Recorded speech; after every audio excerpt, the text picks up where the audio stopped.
कहानी नीरू की है। पंजाब की नीरू की शादी दिल्ली के राहुल से होती है। दिल्ली कितना बड़ा शहर है ना, लेकिन आप लोगों का घर तो बहुत छोटा है।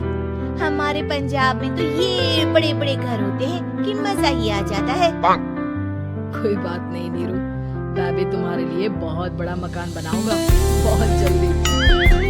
नीरू के पिता जहाँ पंजाब के जाने माने व्यापारी थे, वहीं उसका पति राहुल दिल्ली में एक सिंपल नौकरी करता था। माँ, यहाँ तो घी मक्खन इतना महंगा है कि क्या बताऊँ। मैं तो तरस ही जाती हूँ घी खाने के लिए। नीरू की माँ को ये सुनकर बहुत दुख होता है। मेरी बेटी को घी नसीब नहीं हो रहा है और ये बहू यहाँ बैठकर घी में शक्कर डाल रही है। देख वनिता, मैं साफ कह रही हूँ, इस घर में जितना घी आएगा उतना ही मेरी बेटी के घर दिल्ली भी जाएगा। अरे ये क्या बात होती है माँ जी? बेटी को उतना ही करो जो अच्छा लगे। अब क्या मायके से घी और मक्खन तक की सप्लाई करोगी आप? हाँ, मेरी बेटी किसी चीज को तरसे मुझसे बर्दाश्त नहीं होता। अब क्या था, नीरू के मायके में 2 किलो घी आता तो 2 किलो दिल्ली जाता नीरू के पास। एक दिन, माँ बड़ी गर्मी पड़ती है दिल्ली में। इस घर में तो एक ही एसी है और वो भी ड्राइंग रूम में। सारा परिवार एक ही कमरे में सोता है। हाँ बेटा, वो तो हर घर की कहानी है। यहाँ भी एक ही एसी है, तो दिल इतना आता है कि क्या बोलूं। तभी वहाँ राकेश आ जाता है। माँ, थोड़ी देर में यहाँ कुछ प्लम्बर आएंगे मेरे कमरे में एसी लगाने, जरा ध्यान से लगवा देना ना माँ। ओए, ऐसे कैसे तेरे कमरे में एसी लगेगा? हाँ राकेश, एक बार बात तो कर लेता। अरे पापा, वो वनिता को गर्मी में नींद नहीं आती। ड्राइंग रूम में सबके साथ सोने में वो अनकंफर्टेबल है, इसलिए। अरे पूरे परिवार के साथ वहाँ तेरी बहन नीरू भी तो सोती है, वो नहीं हो रही क्या अनकंफर्टेबल? समझ रहा है ना? अगर एसी लगेगा तो एक दिल्ली में तेरी बहन के कमरे में भी लगेगा, तभी तू लगा सकेगा। राकेश वनिता को सारी बात बताता। वनिता करती भी क्या, मन मारकर बैठ जाती है। माँ, ये लोग ठीक नहीं है, क्या करूँ मैं? अरे बेटी, यहाँ आ जा तू, यहाँ आकर रह ले। अरे छोड़ दे ऐसे पति को। कैसे छोड़ दूँ माँ? समाज क्या कहेगा, लोग क्या कहेंगे? वैसे भी मेरा एक बेटा है मयंक। अरे हटा बेटा, तेरी उम्र ही क्या है, इतनी परेशान रहेगी तो काम कैसे चलेगा। खैर, बात आई गई हो जाती है। माँ को लगता है कि नीरू ठीक है, तो वहीं नीरू के मन में एक ही लाइन चल रही होती है, यहाँ आजा। माँ ने तो बोल ही दिया है कि यहाँ आजा। बस मयंक थोड़ा सा बड़ा हो जाए, इन गरीबों को छोड़कर मैं वापस माँ के पास ही चली जाऊंगी। वो इसी सोच में बाजार में चल रही थी कि मैम, आपका दुपट्टा जमीन को छू रहा है। नीरू जैसे ही उस लड़के की तरफ देखती है, देखती ही रह जाती है। हाय रे, कितना सुंदर लड़का है ये। अब क्या हुआ? मैंने कहा आपका दुपट्टा।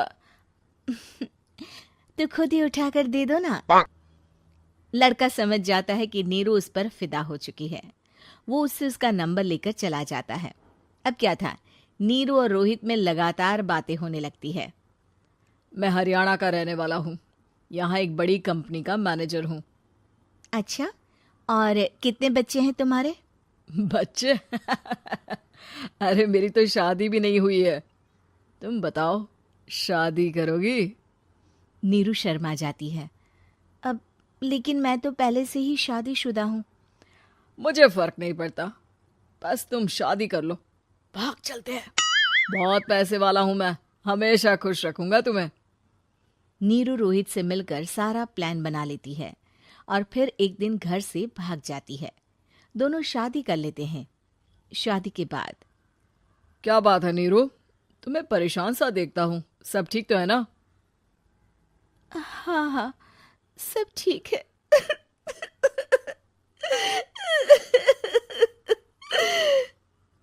ये कहते कहते ही वो रोने लगती है। अरे क्या हो गया, रो क्यों रही हो? मैंने तुमसे एक बात छुपाई है। और वही बात अब मुझे परेशान कर रही है। रोहित, मेरा एक बेटा भी है, उसका नाम मयंक है। क्या बात कर रही हो? ये तुमने मुझे पहले क्यों नहीं बताया? देखो नीरू, मेरी माँ को मैंने ये नहीं बताया है कि तुम शादीशुदा हो। बच्चा मैं मैनेज नहीं कर पाऊंगा। नीरू को समझ में नहीं आता कि वो क्या करे। तुम उस बच्चे को अपनी माँ को क्यों नहीं दे देती? नीरू चुपके से माँ को फोन करती है। माँ, क्या मयंक को तुम रख सकती हो? बेटा, मैं राकेश के साथ बात करती हूँ। आखिर घर का बेटा वही है, जो वो बोलेगा।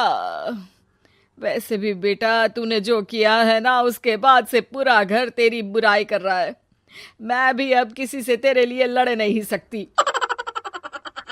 राकेश बेटा, नीरू ने तो जो किया बहुत ही बुरा किया, लेकिन मैं सोच रही थी कि क्यों ना मयंक को हम यहाँ ले आए। तभी वनीता बोल पड़ती है। वाह जी, ऐसे कैसे यहाँ ले आए? यहाँ क्या भंडारा भरा है?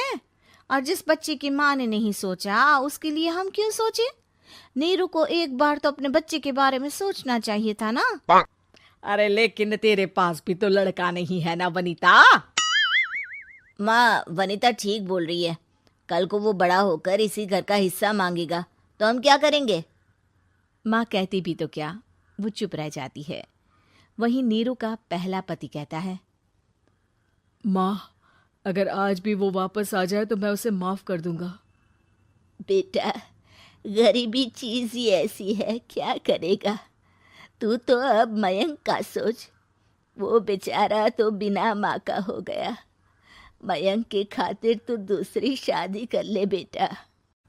लोगों के लाख समझाने के बाद नीरू के पहले पति की शादी रिद्धि से हो जाती है, जिसके पहले पति से 2 बच्चे होते हैं।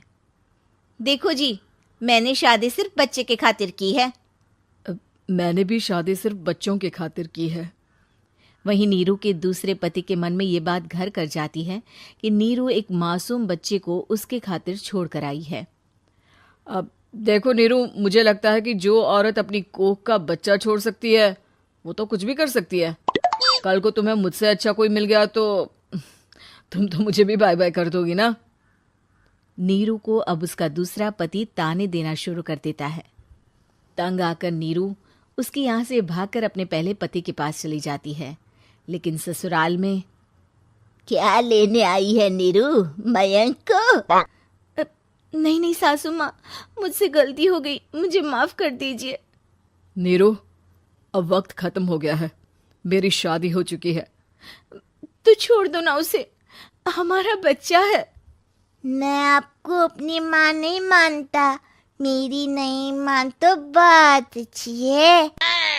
नीरू मयंक की बात सुनकर समझ जाती है कि उसके पास अब ना आसमान रहा ना ही जमीन।